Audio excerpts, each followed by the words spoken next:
प्रेम से बोले साचे दरबार की मैया रानी के प्यार की भक्त और भगवान की दयाई। इहे चैत के नवरात्रि बा। नवरात्रि में इहे में एगो हम बड़ा सुंदर पचरा गीत लेके आईनी हम। और दीदी लोग नवरात्रि में भजन के सुनी और प्यार दुलार भरपूर दी भरपूर। काहे कि खाली प्यार दुलार के जरूरत बा। जय हो जितना हमार दीदी सब बैठल बारी और भैया लोग सब कोही के और कहे के बा कैसे कैसे। अरे कौन मैया पर्वत बसे जय हो। अरे कौन मैया मंदिर कौन हो मैया ना। जय हो। कौन हो मैया ना कि बसे गंगा रे किनारावा कौन हो मैया ना कि बसे गंगा रे किनारावा कौन है मैया ना। बसे गंगा रे किनारावा कौन है मैया ना।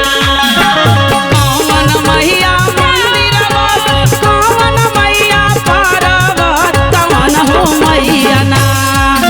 और सुनी तनी हाथ उठाई माई के दरबार में सीधा सीधा और कहे के बा कैसे कौन हो मैया ना कि बसे नदी रे किनारावा कौन हो मैया ना। बसे नदी कौन हो मैया ना। बसे नदिया किनारावा कौन है मैया ना। दुर्गा मैया मंदिरवा काली मैया पर्वत शीतल हो मैया ना। दुर्गा मैया पर्वत कैसे काली मैया तेरा शीतल हो मैया ना। अरे दुर्गा मैया मंदिरवा काली मैया पर्वत शीतल हो मैया ना। तो एक बार जयकारा लगाई माई के दरबार में सीधा सीधा हाथ खड़ा करके तो बोली सच्चे दरबार की तो शीतल हो मैया ना कि बसे गंगा रे किनारावा शीतल हो मैया ना।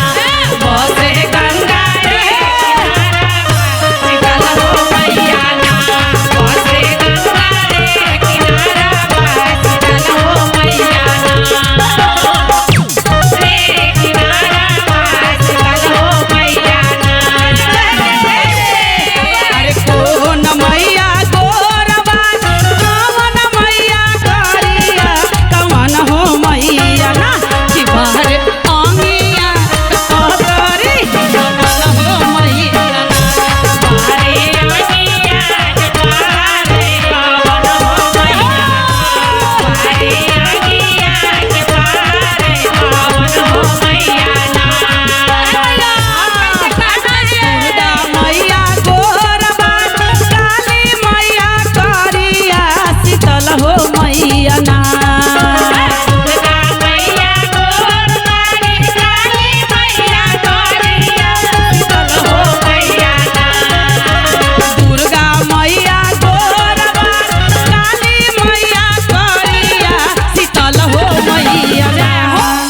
और आई और माई के जयकारा लगाई दोनों हाथ सीधा करके करो। दरबार में शरमाई के नहीं खे नइखे से। तो शीतल हो मैया ना कि बारे आंगिया के पहरी शीतल हो मैया ना। बारे अंगिया के पारे शीतल हो मैया। बारे अंगिया के पारे शीतल हो मैया ना। बारे अंगिया के पारे अरे कौन मैया बेटा दे कौन मैया बेटी कमन हो मैया ना। कौन मैया बेटा दे ले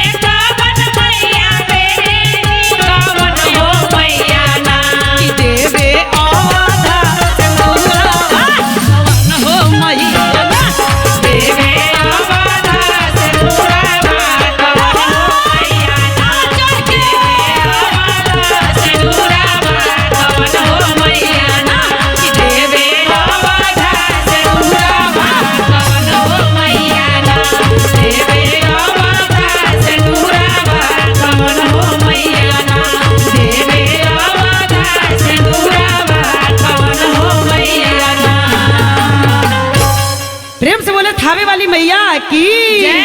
सच्चे दरबार की जय